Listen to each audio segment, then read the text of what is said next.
And for David Mays, he has completed 3 passes for 30 yards.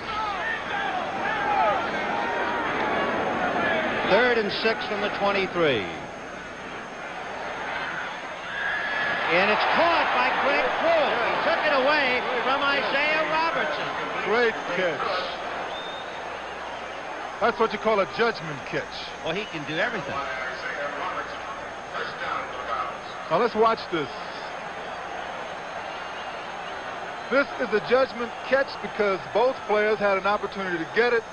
Greg Pruitt used correct judgment as far as the positioning of his body, and that is why he made that reception. Isaiah Robertson is 6'3", and Pruitt at 5'10", so Greg really had to outjump him.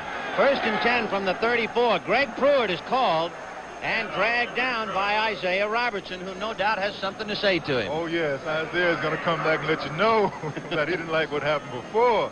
But on that particular play, I think Pruitt made his move a little early there. The blocking was just forming. He got right up in it a little fast before it had a chance to open. Timing becomes very important for a running back because you don't always go as fast as you should. There might be about 4 different speeds that you will use depending on the play and depending on the blocking. 2nd and 6 from the Browns' 38-yard line. Warfield in a slot right inside Rucker. Fake by Mays, then he gets it, and he completes his pass to Paul Warfield. Just shy of midfield, but enough for a first down. And the old pro. In order for Mays to be successful, he has to get some blocking up front. Let's watch Fred drive.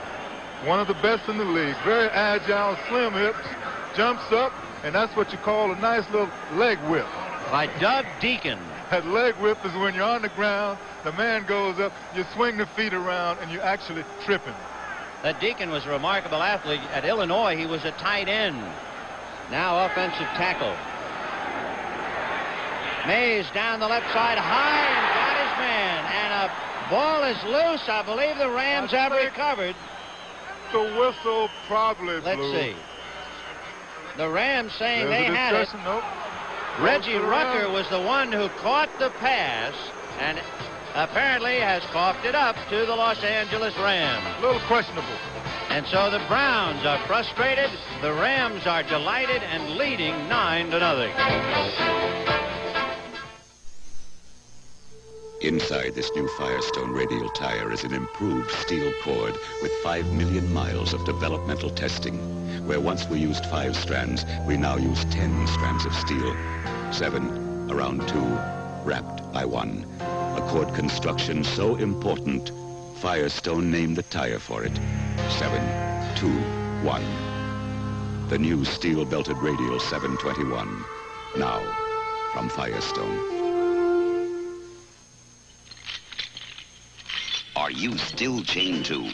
Gotcha! The rechargeable Norelco rotary razor lets you walk away, free from nicks and cuts.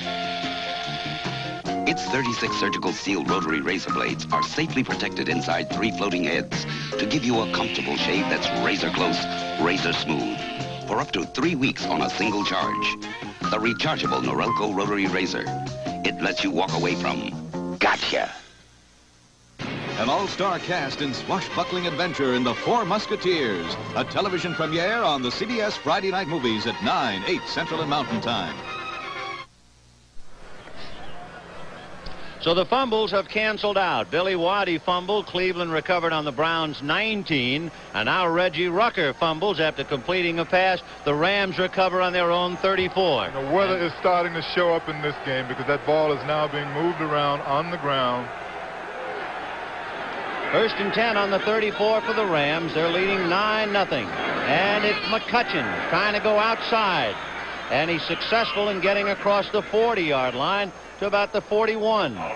Good blocking at the initial hole. And if a back can get good blocking at the initial hole, he's always going to get 3 or 4 or 5 yards. Atlanta, on a run this time by Haskell Stanback, have increased the lead over hapless Tampa now to 17-0. With 1:34 left. Minnesota leading Green Bay 10-6. Fred Cox kicking a field goal to increase their margin. It is 2nd and 4 from the 40. McCutcheon spun to just about get back to the line of scrimmage, and that all. Sometimes you just take your 1 yard. Nothing else to do.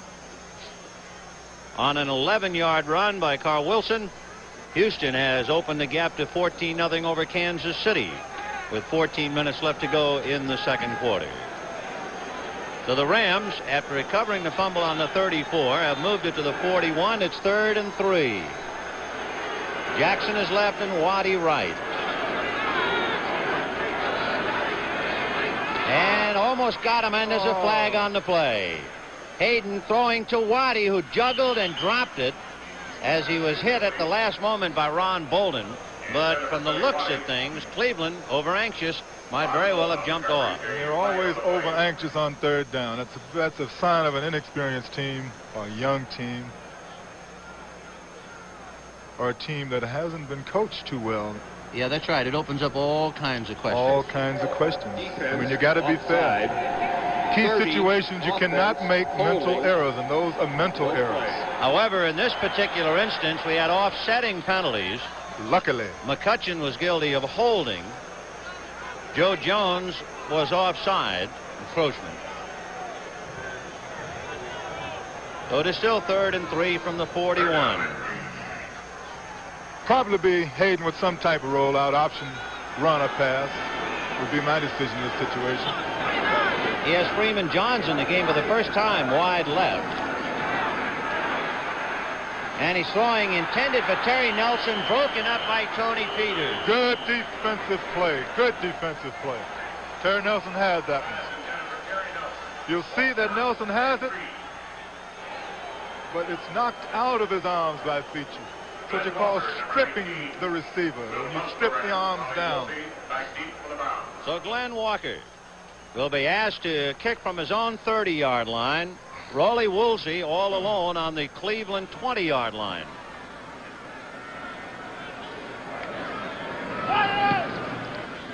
End over end, not going very far.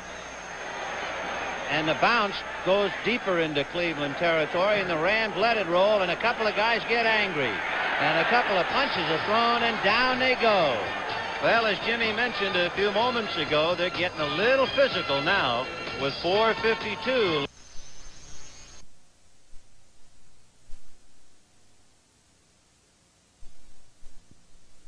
The new 4-speed overdrive